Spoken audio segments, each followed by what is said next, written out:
Zoe itu adalah kehidupan Tuhan. Setelah kita lahir baru, Zoe itu ada di dalam kita. Itulah dia Zoe, hidup yang kekal itu, saudara. Hidupnya Tuhan, karena Tuhan itu kekal. Tuhan itu adalah Tuhan yang kekal. Haleluya. Jadi hidupnya yang kekal itu masuk ke dalam kita ketika kita lahir baru. Roh kita yang tadinya mati menjadi hidup, saudaraku. Dan itu tidak berhenti di situ saja ketika kita lahir baru. Ada pertumbuhan rohani. Amin. Tapi kalau Zoe itu sudah masuk di dalam kita, maka perubahan itu nyata di dalam kita. Amin. Apa yang tidak bisa kita lakukan secara manusiawi dengan kekuatan daging kita, maka ada kehidupan Tuhan yang menyanggupkan kita bisa melakukannya. Amin. Haleluya. Saudaraku yang kekasih, dalam nama Yesus, dan ini kita terus kerjakan seumur hidup kita sampai kita kembali kepada Tuhan Yesus. Nah, pada hari ini kita belajar apa yang mempengaruhi hidup kita. Dalam hidup kita baik sebagai orang Kristen yang sudah lahir baru, bukan sebagai orang dunia tentunya. Saudara, yang kita bicarakan di sini adalah kita sebagai hamba-hamba Tuhan, pelayan-pelayan Tuhan, apa yang mempengaruhi hidup kita setiap hari.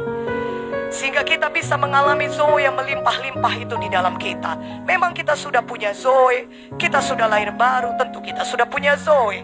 Tetapi apa yang sebenarnya mempengaruhi hidup kita sehingga kita bisa mengalami lebih limpah lagi Zoe itu di dalam kehidupan kita? Katakan amin.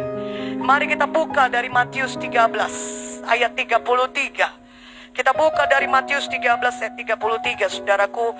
Dan ia menceritakan perumpamaan ini juga kepada mereka. Hal kerajaan sorga itu seumpama ragi yang diambil seorang perempuan dan diadukkan ke dalam tepung terigu 3 sukat sampai khamir seluruhnya. Saudaraku, hal kerajaan sorga itu seperti ragi. Bagi kita kaum ibu atau kaum wanita, kita tentunya lebih kenal ragi. Amin. Tetapi saya rasa semuanya pun kita tahu apa yang dinamakan dengan ragi. Amin. Nah, ketika kita masak kue, ada adonan kue itu, kita taruh ragi itu sedikit, saudaraku. Sedikit saja kita taruh, tidak sebanyak adonan itu. Tapi tahukah apa ke saudara yang terjadi? Adonan itu mulai menaik, dia mengembang, dia bangkit dia, saudaraku. Amin. Sehingga kalau saudara bakar, saudara panggang kue itu, maka itu jadi kue yang tidak bantat. Haleluya. Tapi jadi kue yang enak dinikmati. Karena adonannya sudah mengembang, saudara. Saudara bisa menikmati satu kue yang sangat nikmat sekali. Begitulah ragi itu. Dia satu pengaruh yang tidak kelihatan, tapi nyata hasilnya. Memang tidak kelihatan dia bagaimana dia bekerja, tapi nyata hasilnya, ada manifestasinya, kelihatan dari hidup kita. Begitu juga saudaraku, kita mesti menyadari penuh-penuh apa sih pengaruh yang sedang bekerja di dalam kehidupan kita. Tidak kelihatan pengaruh itu, tapi dia bekerja. Dan nyata hasilnya kelihatan dari hidup saudara. Dan pengaruh yang paling baik yang tidak kelihatan itu, yang harusnya bekerja dalam hidup saudara, adalah dari pengaruh yang manis dari Roh Kudus. Berikan dulu kemuliaan bagi Roh Kudus. Amin. Pengaruh dari Roh Kudus tidak kelihatan seperti ragi dia, tapi kalau dia mempengaruhi seluruh hidup saudara, roh, jiwa, dan tubuh saudara, maka saudara akan diubahkannya menjadi lebih seperti Yesus. Dia akan membawakan kehidupan Zoe lebih lagi bagi saudara. Lebih limpah.